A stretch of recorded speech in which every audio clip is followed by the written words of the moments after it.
Just when you thought the Biden family scandals couldn't get any weirder than an abandoned laptop with incriminating emails, this week they did.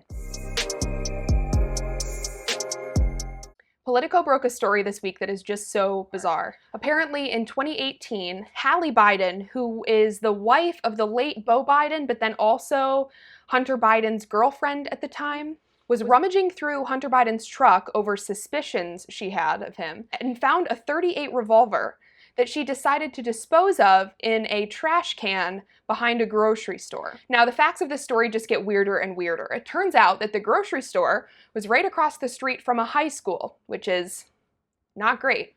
So later, Hunter tells Kylee to go retrieve the gun, which she tries to do, but it's not there anymore. So Kylee tells the store manager, who then calls the police. And at this point, everyone is a little bit concerned because of the school right across the street, and they're afraid that somebody might shoot it up. And speaking of shooting up, now might be a good time to talk about Hunter Biden's drug habit. A habit that looks like he lied about on the federal background check form he used to purchase the gun. In fact, the Federalist obtained a copy of this form, and you can see his potential fib right there. To the question, are you an unlawful user of or addicted to marijuana or any depressant, stimulant, narcotic drug, or any other controlled substance?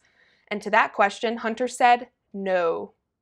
Now, Hunter's history of drug abuse is well known. It ruined his marriage, it got him discharged from the military, it landed him in rehab a handful of times, and he's about to release a tell-all memoir about it next month. And remember the infamous Hunter Biden laptop? Yeah, it contained graphic photos and videos of the Biden son allegedly smoking crack cocaine while engaged in a sex act. Now, despite Hunter's bad track record, we don't know for sure that he was actually using drugs during the time of the firearm purchase. But we do know a story about Hunter Biden being suspected of doing cocaine in a VIP room at a strip club he frequented, where he would spend thousands and thousands of dollars at a time. And this occurred, allegedly, in late 2018. And the gun he purchased? That was in October 2018. So, late 2018. There's also a part of the story where it seems that Hunter Biden racially profiled some Mexican grocery store workers whom he called probably illegal. It also appears that Secret Service got involved to clean up the Biden family mess, although, of course, the Secret Service and the White House have both denied this.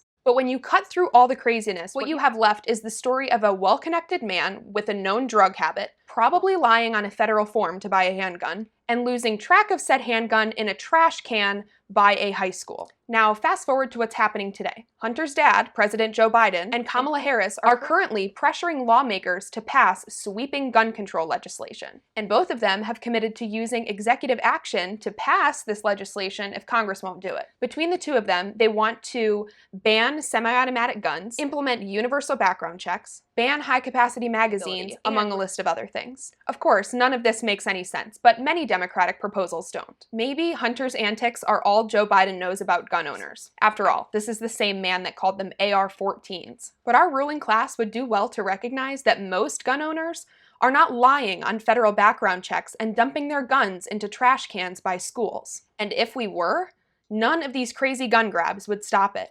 Go check out these Hunter Biden articles on the Federalist, and be sure to subscribe to the Federalist YouTube channel and follow us on Twitter at FDRLST.